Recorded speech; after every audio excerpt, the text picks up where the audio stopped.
Soal pertama, sumber energi panas dan cahaya yang paling utama adalah A. Matahari, B. Api unggun, C. Lampu, D. Kompor gas.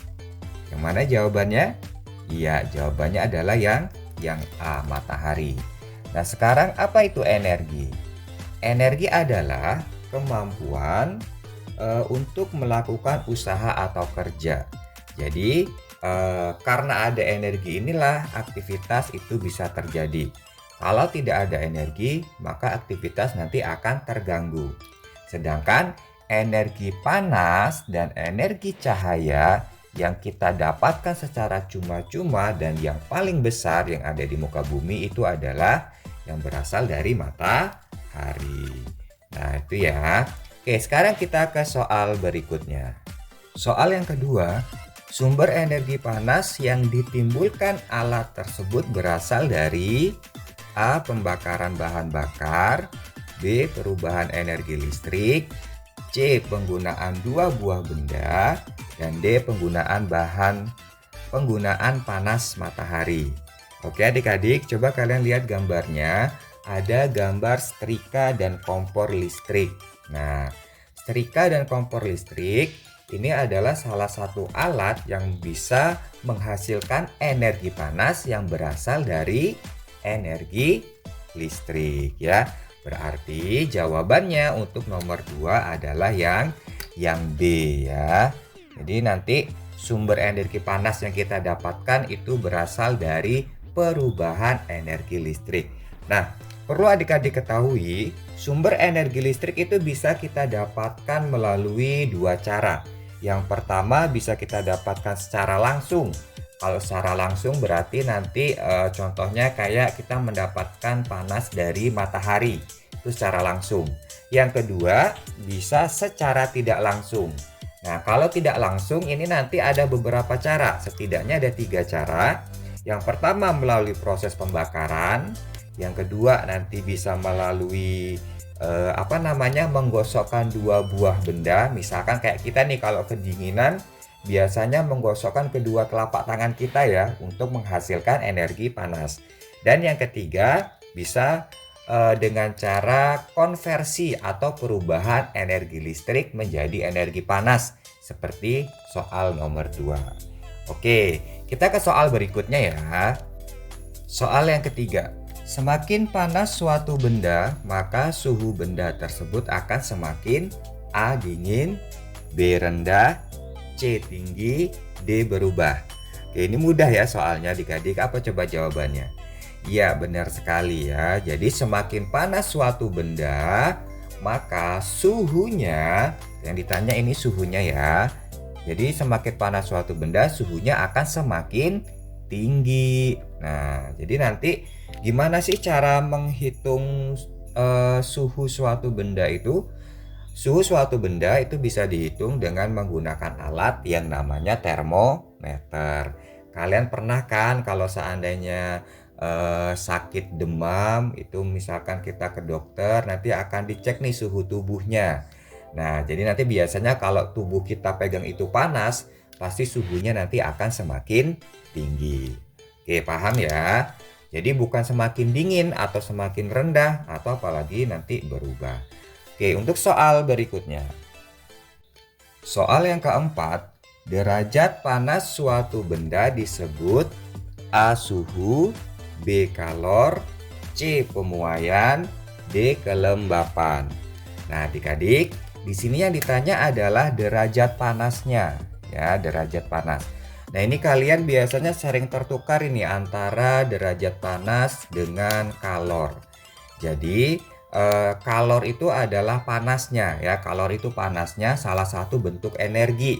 Nah, sedangkan tingkat panas suatu benda, jadi nanti berapa sih panasnya benda ini?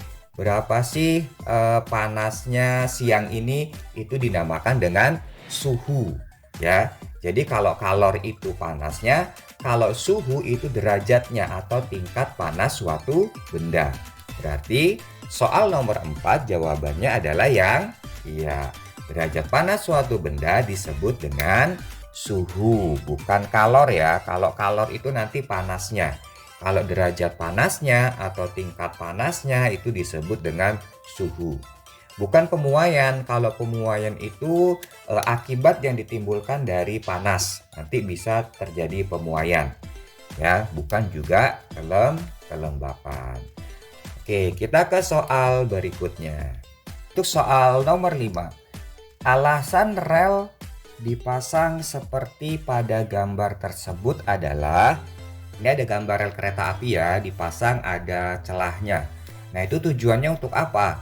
A. Mencegah penyusutan. B. Memberi ruang memuai. C. Mencegah perkaratan. Dan D. Mengurangi pemuaian. Oke ya. Jadi nanti seperti soal yang nomor 4 tadi ya, bahwa pemuaian itu adalah salah satu akibat dari karena adanya suhu panas. Nah, berarti rel kereta api dipasang ada celahnya, ini berarti ada hubungannya dengan pemuaian.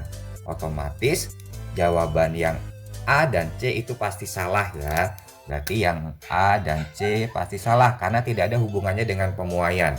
Kemungkinan jawabannya adalah yang B dan D. Maka mana yang paling tepat? Iya, jawabannya yang paling tepat adalah untuk memberi ruang memuai. Nah, ini ya. Jadi alasan rel itu dipasang terdapat celah itu adalah untuk memberi ruang memuai. Nah, adik-adik sebelum kakak tutup untuk pembahasan soal mengenai suhu dan panas, ini kakak berikan sedikit ya materi akibat suhu panas pada benda. Jadi suhu panas itu bisa menyebabkan dua perubahan pada benda. Yang pertama itu bisa menyebabkan pemuaian. Dan yang kedua bisa menyebabkan penyusutan. Nah, pemuaian dan penyusutan ini adalah dua hal yang berbeda. Jangan sampai tertukar. Nah, biasanya adik-adik ini salah nih nanti menentukan yang mana contoh pemuaian dan yang mana contoh penyusutan. Kalau pemuaian itu adalah kata kuncinya itu terdapat pada bertambahnya ukuran atau volume suatu benda. Ya. Jadi bertambahnya ukuran atau volume suatu benda akibat suhu panas. Karena suhu panas berarti terjadinya di siang hari. Contohnya kayak tadi, rel kereta api. Kemudian penyusutan. Kalau penyusutan itu kata kuncinya adalah pada berkurangnya, ya. Jadi penyusutan adalah berkurangnya ukuran atau volume benda yang terjadi pada suhu dingin. Nah, karena suhu dingin itu biasanya terjadi di malam hari. Nah, jadi nanti jangan sampai tertukar. Kadang ada nih di soal misalkan mencegah pemuaian di malam hari. Otomatis salah karena pemuaian itu membutuhkan suhu yang panas, berarti terjadinya di siang hari. Kalau penyusutan karena suhunya dingin berarti terjadinya di malam hari.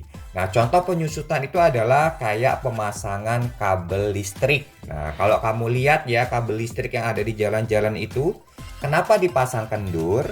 Karena kalau malam hari saat suhu dingin kabel listrik itu akan menyusut. Kalau dipasang tidak kendur, nanti saat penyusutan kabel listriknya akan putus. Nah, oke adik-adik, paham ya? Oke, selain dua contoh tadi, pemuaian rel kereta api dan penyusutan kabel listrik, ada nggak nih yang bisa ngasih contoh lagi apa contoh pemuaian dan penyusutan? Oke, yang tahu silakan tulis di kolom komentar ya. Oke, terima kasih adik-adik. Sampai ketemu di video kakak berikutnya. See you, bye-bye.